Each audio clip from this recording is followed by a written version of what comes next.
Target ப்ரைஸ்னா என்னன்னு பார்ப்போம். Forex மார்க்கெட்டில் நீங்கள் பை பண்ணி ப்ராஃபிட் மேக் பண்ணி செல் பண்ணலாம், இல்லை செல் பண்ணி ப்ராஃபிட் மேக் பண்ணியும் பை பண்ணலாம். இதை லாங் அண்ட் ஷார்ட் பொசிஷன்னு சொல்லுவாங்க.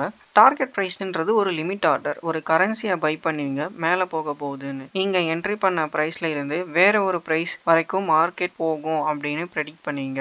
அந்த ப்ரைஸில் நீங்கள் இந்த லிமிட் ஆர்டரை பிளேஸ் பண்ணுவீங்க. இதுதான் எக்ஸிட் ப்ரைஸ், நீங்கள் ப்ராஃபிட்டில் விற்க போகிற ப்ரைஸ். இந்த டார்கெட் ப்ரைஸை ஒன்ஸ் மார்க்கெட் டச் ஆகி கிராஸ் ஆனதுக்கப்புறம் உங்கள் பொசிஷன் ஆட்டோமேட்டிக்காக க்ளோஸ் ஆகி ப்ராஃபிட் புக் ஆகும். எக்ஸாம்பிள், நான் இப்போ யூரோ யூஎஸ்டி எடுத்திருக்கேன். இப்போ கரண்ட்டில் 1.18273 ட்ரேட் ஆகிட்டு இருக்கு. இந்த ப்ரைஸில் நான் என்ட்ரி எடுக்கிறேன்.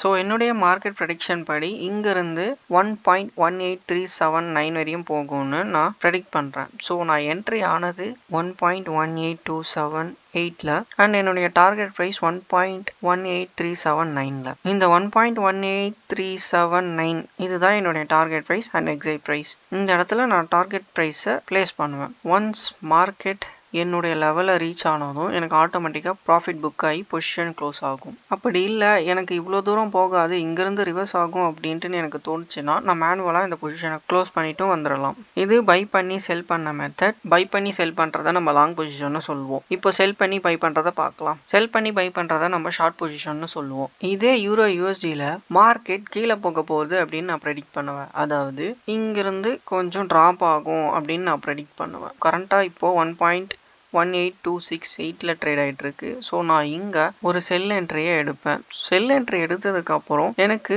ப்ரைஸ் ட்ராப் ஆச்சுன்னா தான் ப்ராஃபிட். அதாவது 1.18268 இதில் இருந்து ப்ரைஸ் 1.18156 இது வர போச்சுன்னா எனக்கு ப்ராஃபிட் புக் ஆகும். ஸோ இந்த 1.18158 இது என்னுடைய ப்ரெடிக்ஷன் ப்ரைஸ். மார்க்கெட் இதுவரையும் செல் ஆகும் அப்படின்னு நான் ப்ரெடிக்ட் பண்ணுவேன். இந்த இடத்துல நான் என்னுடைய டார்கெட் லிமிட் ஆர்டரை பிளேஸ் பண்ணுவேன். என்னுடைய ப்ரெடிக்ஷன் அண்ட் மார்க்கெட்டுடைய டைரக்ஷன் கரெக்டாக இருந்ததுன்னா மார்க்கெட் ஒன்ஸ் இந்த ப்ரைஸை கிராஸ் ஆனதும் எனக்கு ஆட்டோமேட்டிக்காக பொசிஷன் க்ளோஸ் ஆகி ப்ராஃபிட்டில் நிற்பேன். அப்படி இல்லை அப்படின்னா ரன்னிங் ட்ரேட் ஆகும் போதே நான் மேனுவலாக க்ளோஸ் பண்ணிட்டும் வந்துடுவேன். பை பண்ணி செல் பண்ணுறதுல உங்களுக்கு மேலே போச்சுன்னா ப்ராஃபிட், செல் பண்ணி பை பண்ணுறதுல உங்களுக்கு கீழே போச்சுன்னா ப்ராஃபிட். ஏன் அப்படின்னா பை பண்ணி செல் பண்ணுறது அப் ட்ரெண்ட் அப்படின்னும் போது உங்களுக்கு ப்ரைஸ் மேலே தான் போகணும்.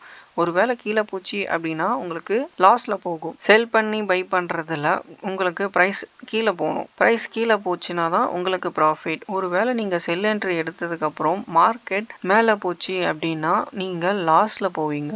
ஸோ இந்த லாஸை கண்ட்ரோல் பண்ணுறது எப்படின்னு நம்ம அடுத்த வீடியோவில் பார்ப்போம். ஜஸ்ட் என்ன சப்ஸ்கிரைப் பண்ணிவிட்டு என்னை ஃபாலோ பண்ணிக்கோங்க. அப்கமிங் வீடியோஸில் நம்ம கனெக்டடாக இருக்கலாம். தேங்க்யூ.